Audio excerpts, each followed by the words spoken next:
Travis head और बदसूरत बनने की कला।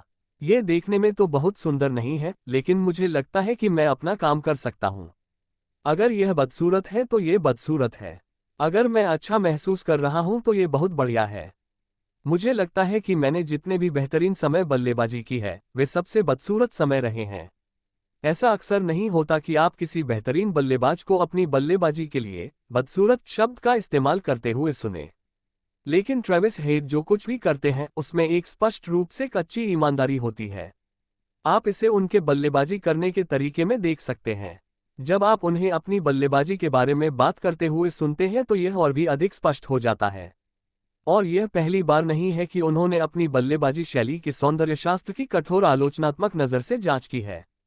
ऐसा नहीं है कि वे क्रीज पर अपने नज़रिए से बहुत परेशान होते हैं, क्योंकि हेड का बल्लेबाजी करने का तरीका हमेशा काम पूरा करने के इर्द गिर्द रहा है। ये पिछले साल नवंबर में कोलकाता में दक्षिण अफ्रीका के खिलाफ ऑस्ट्रेलिया के विश्व कप सेमीफाइनल की पूर्व संध्या पर क्रिकबज़ के साथ हुई बातचीत से था। कुछ ही दिन पहले उन्होंने विश्व कप फाइनल में यकीनन सबसे विध्वंसक मैच जीतने वाली पारी खेलकर भारत को हिला दिया था। ठीक उसी तरह जैसे उन्होंने लंबे अंतराल के बाद टूर्नामेंट में वापसी करते हुए आईपीएल के 2024 संस्करण में धमाल मचा दिया है। 201.13 के स्ट्राइक रेट से 533 रन के साथ हेड ने सनराइजर्स हैदराबाद के लिए महत्वपूर्ण भूमिका निभाई है। अगर अभिन्न नहीं तो पिछले साल सबसे निचले स्थान से उठकर लीग चरणों को दूसरे स्थान पर खत्म करने और क्वालिफायर में जगह बनाने के लिए। हमेशा की तरह उन्होंने इसे अपने तरीके से किया है। जिस तरह की स्वतंत्रता के साथ खेलना उनके सनराइजर्स टीम के कई साथियों पर भी असर डालता है, खासकर सलामी जोड़ीदार अभिषेक शर्मा पर। और जिस तरह से उन्होंने 2 साल पहले पूरी तरह से ट्रेविस हेड बनने का फैसला करने के बाद से अपनी बल्लेबाजी के बारे में बताया है। हेड इसे आत्मविश्वास के कारण मानते हैं, जो सबसे पहले ये जानने से आता है कि उनके अपने शब्दों में मैं खेलूंगा या नहीं इस बात पर अनिश्चित था कि मैं बेहतर प्रदर्शन कर सकता हूं या नहीं और फिर से टीम में शामिल नहीं हो सकता, बल्कि इस पर दोगुना जोर दे सकता हूं। कुछ सत्रों तक व्हाइट बॉल के जंगल में रहने के बाद सभी प्रारूपों में उनकी अविश्वसनीय सफलता एक बल्लेबाज के रूप में खुद के साथ पूरी तरह ईमानदार होने पर भी आधारित है। मुझे लगता है कि मैं अधिक स्वतंत्र और स्वाभाविक खिलाड़ी हूं। इसके साथ ही इसके नकारात्मक पहलू भी हैं, लेकिन इसके साथ ही इसके सकारात्मक पहलू भी हैं। जिस तरह से मैं खेल के बारे में सोचता हूं और जिस तरह से मैं खेल पर हमला करता हूं, उसके साथ जोखिम भी जुड़े होते हैं।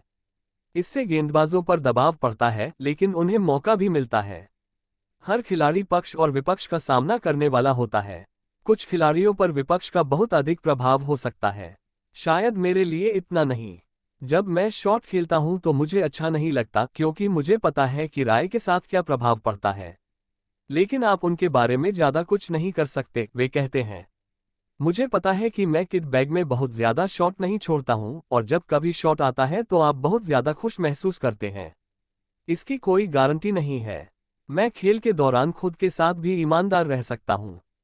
दूसरे छोर पर अपने साथी के साथ मैं कह सकता हूं कि वह एक सही शॉट था या फिर मैं ऐसा नहीं कर पाया।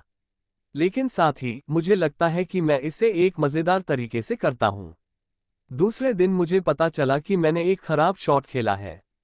मेरे मन में इसके बारे में बहुत बुरा लग रहा है।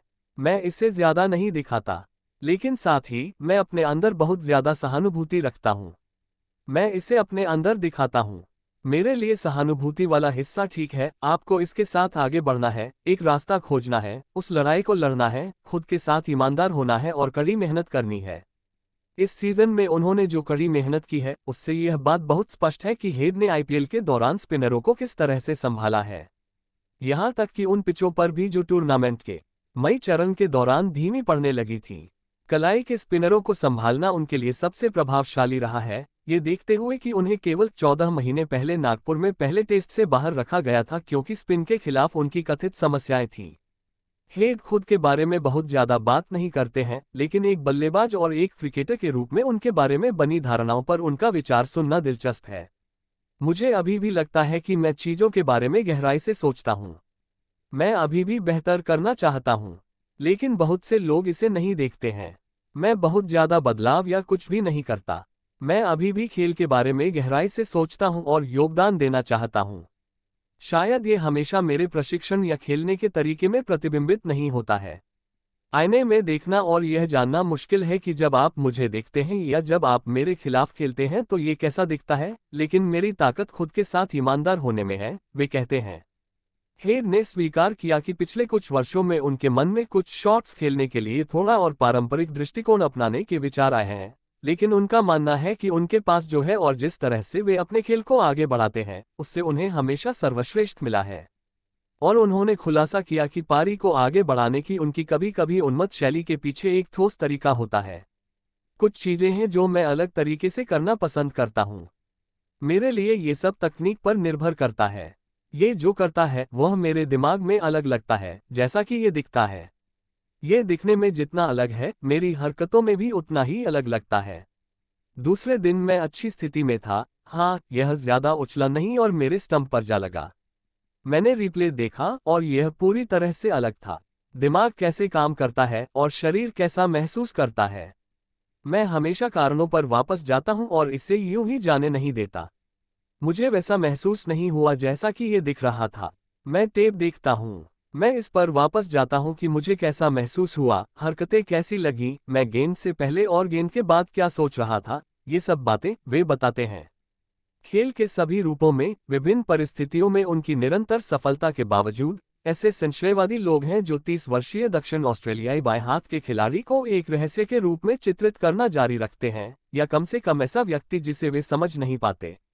हेड को लगता है कि यह भी इस बात पर निर्भर करता है कि वह कई बार क्रीज पर कैसे नजर रखता है, खासतौर पर जब वह आउट होता है, और उसे सफल बनाने में क्या क्या शामिल होता है। ये दूसरों के लिए एक निर्णय है। ये हमेशा सुंदर नहीं रहा है। यहीं से यह खत्म होता है। मुझे लगता है कि यही नतीजा है। जब मैं गेंद को छूता हूं तो मैं अपने हाथों को गेंद पर फेंकता हूं, क्योंकि मैं हमेशा गेंद पर बल्ले का प्रभाव महसूस करने की कोशिश करता हूं। जब आप इसे हिट करते हैं तो ये बिल्कुल चिकनी होती है, लेकिन जब आप इसे मिस करते हैं या इसे छूते हैं तो मैं हमेशा अजीब स्थिति में आ जाता हूं और ओह गेंद कहाँ है, बकवास की अभिव्यक्ति करता हूं और इधर उधर देखता हूं। तब ये बदसूरत लगता है। आप इसे शॉर्ट सर्किट करते हैं, मैं इसमें कुछ नहीं कर सकता या इसे बदल नहीं सकता। शायद इसीलिए बहुत से लोग कहते हैं कि यह एक बिंदु तक अच्छा लगता है, लेकिन फिर वे सोचते हैं कि यह क्या था। यही डिफ़ॉल्ट है। मेरा फॉलो थ्रू ऐसा है कि अगर मैं इसे मिस करता हूं तो ये शॉर्ट सर्किट जैसा लगता है, बहुत फड़फड़ाते हाथ। मेरे हाव भाव मदद नहीं करते, वह हंसते हुए कहते हैं। मेरी ताकत यह है कि मैं जितना हो सके उतना स्थिर रहूं। अगर मैं क्रीज के इर्द गिर्द घूमने लगूं तो मैं मुश्किल में पड़ जाता हूं। बहुत ही मजबूत शॉट खेलता हूं। अगर यह मेरे नियंत्रण में है और मैं गलती करता हूं और गेंद को हवा में मार देता हूं या खराब शॉट खेलता हूं तो ऐसा ही हो। लेकिन अगर मैं क्रीज के इर्द गिर्द घूम रहा हूं और अपने प्लान से हटकर कुछ करता हूं तो मैं निराश हो जाता हूं। क्या मैंने इस पर अच्छी प्रतिक्रिया दी? हाँ। क्या मैंने इसे ठीक से निष्पादित नहीं किया? ठीक है, उस लहर पर सवार हो जाओ।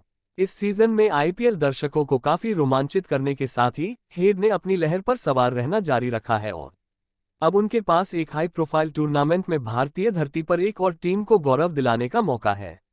हालांकि इन सब के बावजूद वह अपने क्रिकेट और अपने करियर के बारे में अद्वितीय रूप से व्यावहारिक बने हुए हैं, और अपने बारे में बाकी सब चीजों की तरह वह इसे भी दुर्लभ ईमानदारी के साथ सारांशित करते हुए कहते हैं, मुझसे बेहतर कई क्रिकेटर हुए हैं जिन्होंने ऑस्ट्रेलिया के लिए 20 टेस्ट या 1 टेस्ट खेला है या बिल्कुल भी नहीं खेला है।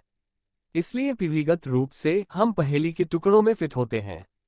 मैं अपने पूरे करियर में भाग्यशाली रहा हूं कि मेरे लिए वे टुकड़े कहाँ गिरे। मैं इसका सम्मान करता हूं और समझता हूं, ठीक उसी तरह जैसे वह सनराइजर्स की पहेली के लिए एकदम सही टुकड़ा रहा है, जो आईपीएल में एक प्रमुख टीम बन गई है।